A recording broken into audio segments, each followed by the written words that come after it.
আসসালামু আলাইকুম viewers, welcome back to my channel Tuya easy কিচেনে আপনাদের সবাইকে স্বাগতম। খুবই মজার একটা রেসিপি নিয়ে আপনাদের সামনে হাজির হলাম। আজ তৈরি করে দেখাবো রাজকীয় স্বাদে বিফ কোপ্তা কারি। খুবই মজার একটা রেসিপি, সহজভাবে করে দেখানোর চেষ্টা করেছি। আশা করি আমার রেসিপিটা আপনাদের ভালো লাগবে। চলুন মূল রেসিপিতে যাই। এখানে আমি গরুর মাংসের কিমা নিয়েছি 500 গ্রামের মতো, আর এটা আমি ব্লেন্ডারে কিমাটা করেছি। আপনারা আপনাদের সুবিধা মতো কিমা করে নিতে পারেন। দেখতে পাচ্ছেন কি সুন্দর হয়েছে কিমাটা। এখন আমি বাকি উপকরণগুলো একে একে অ্যাড করব। এখানে আমি 3 পিস পাউরুটি পানি দিয়ে ভিজিয়ে নিয়েছি এবং পানিটা ভালো করে চিপে নিয়েছি, পানি যেন না থাকে। আর এখানে মাঝারি সাইজের একটা পেঁয়াজ, 4টা কাঁচামরিচ, সামান্য একটু ধনিয়া পাতা হালকা ব্লেন্ডারে ব্লেন্ড করে নিয়েছি। একেবারে মিহি করিনি, কিন্তু দেখে হয়তো বুঝতে পারছেন। এগুলো দিয়ে দিলাম। আদা বাটা দিয়ে দিলাম 1.5 চা চামচ, রসুন বাটা দিয়ে দিলাম 1.5 চা চামচ, হলদের গুঁড়ি দিয়ে দিলাম 1/2 চা চামচের থেকে একটু কম, মরিচের গুঁড়ি দিয়ে দিলাম 1/2 চা চামচ, ধনিয়ার গুঁড়ি দিয়ে দিলাম 1/2 চা চামচ, জিরার গুঁড়ি দিয়ে দিলাম 1/2 চা চামচ, গরম মশলা দিয়ে দিলাম 1/2 চা চামচ, গোলমরিচের গুঁড়ি দিয়ে দিলাম 1/2 চা চামচ, লবণ দিয়ে দিলাম 1/2 চা চামচ। আর এখানে আমি 2 টেবিল চামচ বেসন শুকনা তাওয়াতে হালকা টেলে নিয়েছি, যাতে বেসনের কাঁচা গন্ধটা চলে যায়। এখন পুরোটাই দিয়ে দিলাম। সয়াবিন তেল দিয়ে দিলাম 1 টেবিল চামচ। আপনারা চাইলে এখানে ঘি ইউজ করতে পারেন। এখন সব একসাথে আমি ভালো করে মেখে নিব। যত ভালো করে মশলাগুলো মিক্স করবেন তত কাবাবের টেস্টটা ভালো আসবে। তাই একটু সময় নিয়ে এটা ভালো করে মিক্স করতে হবে। খুবই মজার একটা রেসিপি। পুরো রেসিপিটা ফলো করে একবার তৈরি করে দেখবেন, আশা করি ভালো লাগবে। আর আমার রেসিপিটা যদি ভালো লাগে লাইক কমেন্ট শেয়ার করবেন, আমার চ্যানেলটি সাবস্ক্রাইব করবেন, আমার পাশে থাকবেন, অনুরোধ রইল সবার কাছে। 1 টেবিল চামচের মতো টমেটো সস দিয়ে দিলাম। এখন আমি আবার আরেকটু মেখে নিচ্ছি। তো আমি বেশ ভালো করে এগুলো মিক্স করে নিয়েছি, দেখতে পাচ্ছেন। হাতটা ধুয়ে হাতে একটু তেল লাগিয়ে নিয়েছি। আর এখন আমি কোপ্তাগুলো তৈরি করব।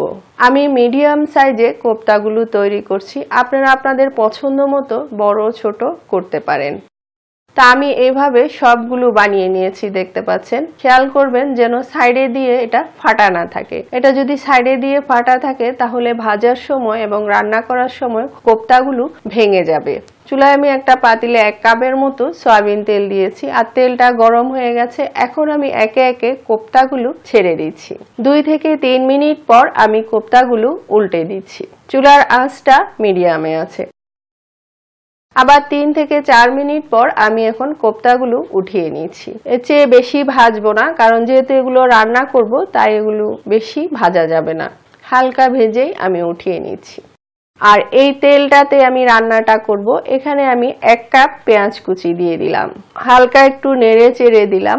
আর এখানে 5টা গোটা এলাচ থেতো করে নিয়েছি, 2 টুকরো দারচিনি ভেঙে নিয়েছি, 3টা তেজপাতা ছিঁড়ে নিয়েছি, 8-10টার মতো গোটা মেথি নিয়েছি, 3টা লং এবং 1 চা চামচ গোটা গোলমরিচ সব একসাথে দিয়ে দিলাম। এখন এগুলো নেড়ে চেড়ে লাল করে ভেজে নিব। তো দেখতে পাচ্ছেন পেঁয়াজটা আমি লাল করে ভেজে নিয়েছি। এখন আমি বাকি মশলাগুলো সব একে একে অ্যাড করব। পেঁয়াজ বাটা দিয়ে দিলাম 1/2 কাপ। এখন হালকা নেড়ে চেড়ে ভালো করে মিক্স করে দিচ্ছি, যাতে পেঁয়াজ বেরেস্তাটা পুড়ে না যায়। এখানে আমি মিডিয়াম সাইজের 3টা টমেটো ব্লেন্ড করে নিয়েছি, এটা দিয়ে দিলাম। এখানে 1 টেবিল চামচ টক দই সামান্য একটু পানি দিয়ে ভালো করে ফাটিয়ে নিয়েছি, এটা দিয়ে দিলাম। যেহেতু আমি টমেটো দিয়েছি তাই টক দইয়ের পরিমাণটা কম দিলাম। বাদাম বাটা দিয়ে দিলাম 1 টেবিল চামচ, আদা বাটা দিয়ে দিলাম 1 টেবিল চামচ, রসুন বাটা 1 টেবিল চামচ, মরিচের গুঁড়ি 1/2 চা চামচ, ধনিয়ার গুঁড়ি 1 চা চামচ, হলদের গুঁড়ি 1/2 চা চামচ, জিরার গুঁড়ি 1 চা চামচ। সব একসাথে নেড়ে চেড়ে মিক্স করে দিচ্ছি। লবণ দিয়ে দিলাম 1 চা চামচ, টেস্টিং সল্ট দিয়ে দিলাম 1 চিমটি, চিনি দিয়ে দিলাম 1 চা চামচ। এখন মিডিয়াম আঁচে কন্টিনিউ নেড়ে চেড়ে এই মশলাটাকে ভালো করে ভুনে নিব। এই মশলাটা যত ভালো করে ভুনা হবে তত কোপ্তা কারির টেস্টটা ভালো আসবে, তাই একটু সময় নিয়ে এটা ভুনে নিতে হবে।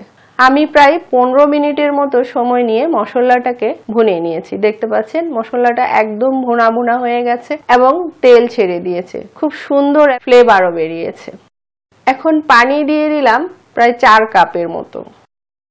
পানিটা আপনাদের পছন্দ মতো আপনারা কম বেশি করতে পারেন, ঝোল যেরকম রাখতে চান সেই হিসাব করে পানিটা দিবেন। ঢেকে দিলাম, অপেক্ষা করব ফুটে ওঠা পর্যন্ত।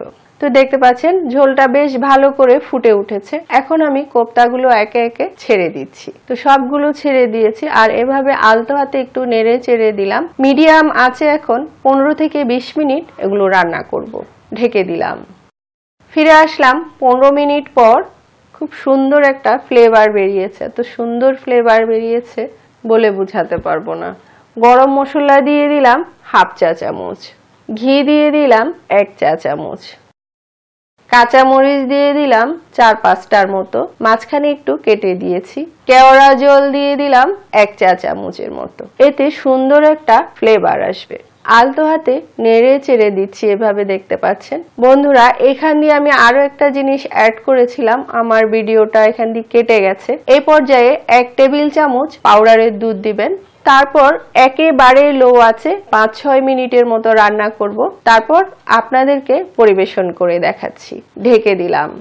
তো দেখতে পাচ্ছেন কি সুন্দর হয়েছে কোপ্তা কারিটা, দেখতে যেমন সুন্দর খেতেও খুব মজা। পুরো রেসিপিটা ফলো করে একবার তৈরি করে দেখবেন, আশা করি ভালো লাগবে। এতক্ষণ আমার রেসিপিটা দেখার জন্য আপনাদের সবাইকে অনেক অনেক ধন্যবাদ। আবার অন্য কোনো ভিডিও নিয়ে আপনাদের সামনে হাজির হব। সবাই ভালো থাকবেন। আল্লাহ হাফেজ।